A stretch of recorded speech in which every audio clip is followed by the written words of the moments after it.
Bændur eru mjög mikilvægt framlínufólk í baráttu okkar gegn loftslagsbreytingum og með því að breyta styrkjakerfi í landbúnaði, færa það frá framleiðslutengdum styrkjum yfir í styrki fyrir nýsköpun og græna framleiðslu, þá styðjum við bændur í að mæta breyttum kröfum neytenda og til þess að taka enn virkari þátt í vernd umhverfisins. Viðreisn vill tryggja nýliðun og fjölbreytileika innan landbúnaðarins með því að opna fyrir að bændur geti notið styrkja óháð framleiðslu á kjöti eða mjólk. Við leggjum áherslu á aukið frelsi og ný og fjölbreytt atvinnutækifæri, svo sem í gegnum nýsköpun í grænni matvælaframleiðslu, ræktun nýrra nytjaplanta, vernd og endurheimt vistkerfa, skógrækt til framleiðslu timburafurða og ferðaþjónustu. Við erum raunverulega að tala um styrki til búháttarskipta, þar sem að bændur geta með umhverfismiðuðu styrkjakerfi gerst vistbændur og haft ávinning af. Og þá ætti sérstaklega að styðja við rekstur sem dregur beint úr losun gróðurhúsalofttegunda á landi. Og hvað beitarmálin varðar, þá þarf að hætta að beita illafari land og auðnir, auk þess að bæta beitastjórnun á hnignuðu landi og takmarka lausagöngu búfjár. Með þetta markmiði beitti Viðreisn sér fyrir því að ráðherrar landbúnaðar og umhverfis ynnu saman að samræmingu reglugerða sjálfbæra landnýtingu, markvissari meðferð fjármuna og skilvirkari stjórnsýslu þegar kemur að tengslu styrkveitinga í sauðfjárrækt við landnýtingu. Landnýting þarf einfaldlega alltaf að vera sjálfbær. Svarið var mjög skýrt.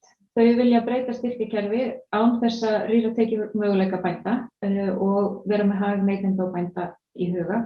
Þannig að þetta staðið frá mér.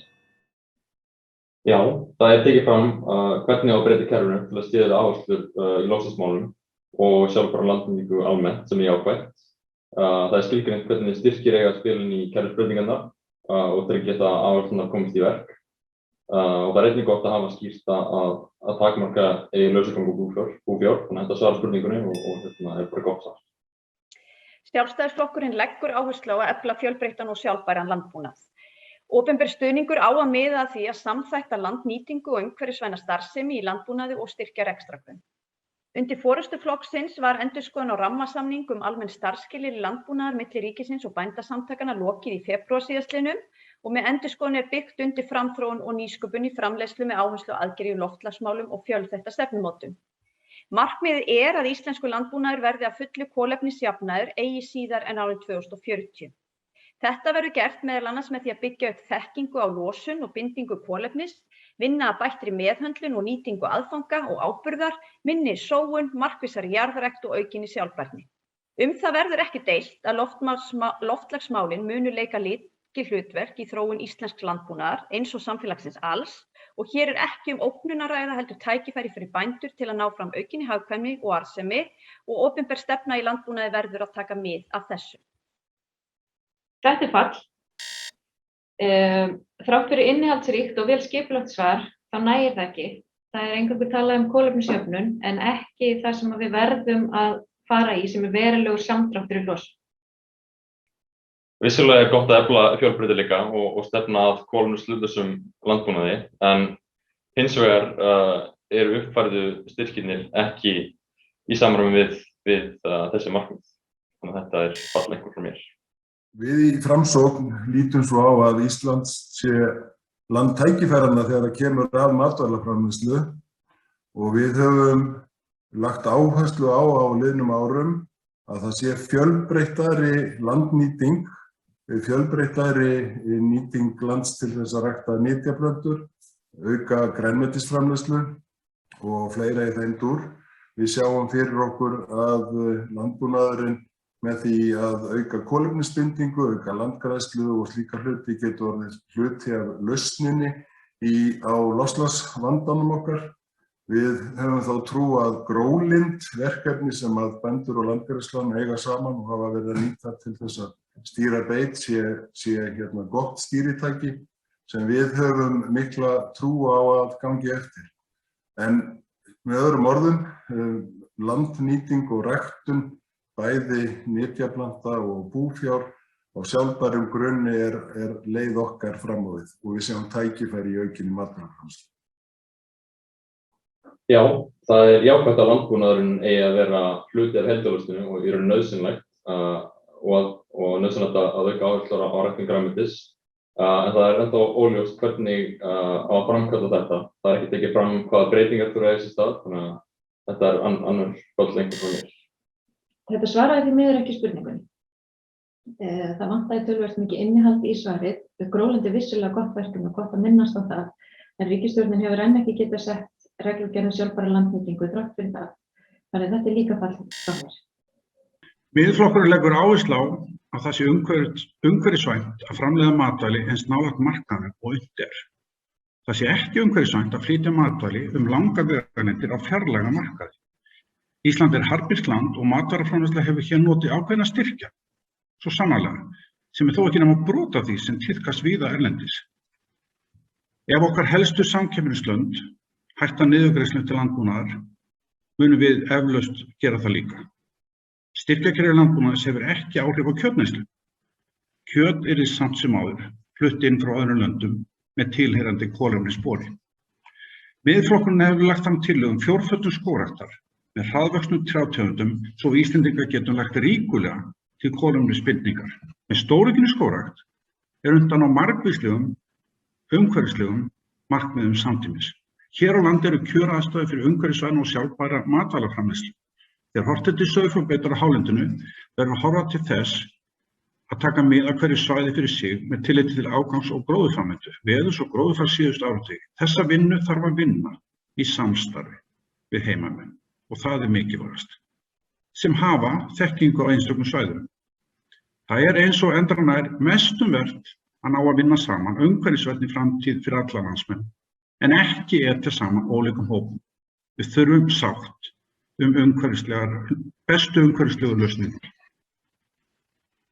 Já, það vissulega rétt að það verður til losun við flutning af matvælum, en hlutfall þessar losunar getur spilað mismikið inn í heildarlosunina og þar af leiðandi heildarkolefnisspor matvæla, þannig að það er ekki alltaf hægt að alhafa að allar innfluttar vörur hafi nauðsynlega hærra kolefnisspor.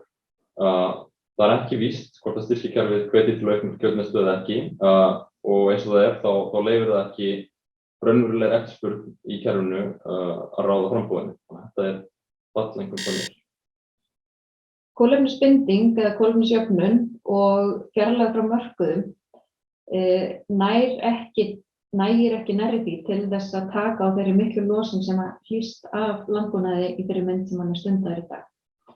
Þess vegna þetta ekki raunverulegt svar við spurningunni og þetta fall frá mér. Stuttasvarið er að það komið inn á alla þessa þætti í umhverfis- og loftslagsstefnu Pírata. Þar er stefnt að grænni umbreytingu alls samfélagsins og þar er landbúnaðurinn náttúrulega ekki undanskilinn. Við viljum endurskoða landbúnaðarstefnu með markmiðum samdrátt í losun gróðurhúsalofttegunda og leggja af niðurgreiðslur til innlendra matvælaframleiðslu með hátt kolefnisspor. En þetta er að hluti af stærri mynd, því græn umskipti í matvælaframleiðslu þau kalla líka á breyttar neysluvenjur. Við viljum auðvelda fólki að vera umhverfisvæni neytendur, til dæmis með samræmdri merkingu kolefnisspors á umbúðir matvæla, og við viljum nýta skattalega hvata til að gera græna valkostin aðgengilegri öllum. Það er eins með matvæli og aðra vöru, við viljum gera grænt ódýrt en grátt dýrt. Og samhliða þessu viljum við setja sérstök markmið að draga úr neyslu á dýraafurðum, sem eru þau matvæli sem hafa stærsta vistsporið, og við viljum sporna við lausagöngu búfjár. Grænu umskiptin þurfa ekki bara að vera réttlátt fyrir neytendur, heldur líka fyrir bændur, og þar eru mikil sóknarfæri. Píratar vilja styðja við nýsköpun, rannsóknir og þróun í vistvænum landbúnaði, stórauka ylrækt og jarðrækt á plöntufæði, lækka raforkuverð til grænna framleiðslu, og við viljum byggja upp kerfi þar sem allir einstaklingar og fyrirtæki geti fengið stuðning til að ná árangri í að skapa blómlegan og umhverfisvænan öflugan matvælamarkað á Íslandi. Píratar svara spurningunni skýrt. Þau vilja breyta styrkjakerfinu til hagsbóta fyrir umhverfið, en líka þannig að breytingarnar séu réttlátar fyrir bændur og neytendur. Þetta er staðið frá mér. Já, það er gott að lögða áhersla á kerfisbreytingar og sérstaklega að almenningur verður svo móttækilegur fyrir þessum kerfislegu breytingum. Það er einnig jákvætt að stefnt sé því að nýta fleiri en eitt tól til þess að hvetja til breyttra neysluvenja. Síðan er áhersla sett á réttlátt umskipti sem er afar mikilvægt. en það mætti skilgreina þetta aðeins betur. Jákvætt að sporna gegn lausugöngu búfjár, þannig að spurningin vel svarað. Þetta gott svar. Það mér. Samfylkingin vill fara í alvöru aðgerðir í loftslagsmálum og við ætlum að móta nýja og miklu metnaðarfyllri aðgerðaáætlun í loftslagsmálum en núverandi ríkisstjórn. Og hluti af því að styrkja og hvetja enn frekar til umhverfisvænni matvælaframleiðslu. Komist við til valda ætlum við að fara í umbætur á landbúnaðarkerfinu án þess þó að draga úr stuðningi við bændur sjálfa. En með því að draga verulega úr skilyrðum styrkja við framleiðslu á kjöti og mjólk en styðja frekar við loftslagsvæn verkefni bænda sjálfra og líka sjálfbæra matvælaframleiðslu og styrkja myndarlegar við græna nýsköpun á öllum sviðum, þar með talið á sviði matvælaframleiðslu. Hluti af þessu öllu svo að fara í enn frekari átak í kolefnisbindingu með breyttri landnotkun, endurheimt votlendis, landgræðslu og skógrækt. Það jákvætt að stefnt sé að uppfæra aðgerðaáætlun í loftslagsmálum, þó það svarar ekki beint spurningunni. Það einnig gott að skilyrði fyrir styrki verði breytt, varðandi framleiðslu á dýraafurðum. Og mætti reynda skilgreina þetta aðeins betur, hvernig styrkinu verður háttað í staðinn. Það lögð áhersla í svarinu á breytta landnotkun til að binda kolefni sem jákvætt enn og aftur. Sér í lagi þetta sem stefnt að því að samræma það við endurheimt vistkerfa. Þannig að þetta staðið svar fyrir mér. Já, ég tek sannarlega undir með Finni hérna. Svarið var kannski ekki alveg nógu skýrt, ekki alveg nógu mikið farið niður í smáatriði, þetta náttúrulega stutt tími. Þau ætla að gæta þess að halda styrkjum til bænda en fara í umbætur á kerfinu, þannig að þetta staðið frá mér.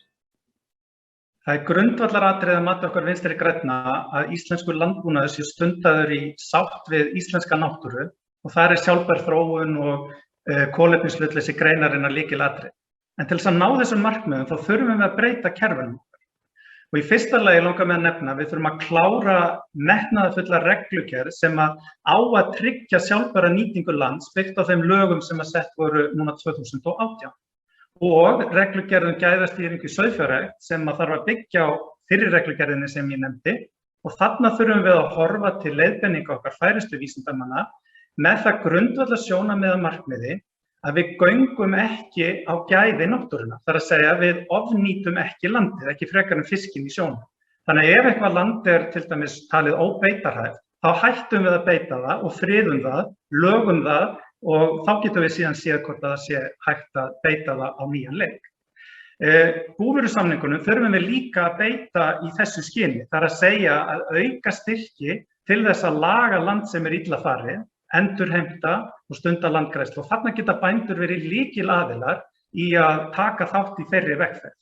Við þurfum líka að auka framlög til grænmetisræktar og lífrænnar framleiðslu sem skiptir hvoru tveggja miklu máli og að lokum langar mig að nefna að nýsköpun sem tryggir það að við náum meiri árangri í loftslagsmálum í landbúnaði, til dæmis til að draga úr losun frá iðragerjun eða tilbúnum áburði í landbúnaði mikilvægt.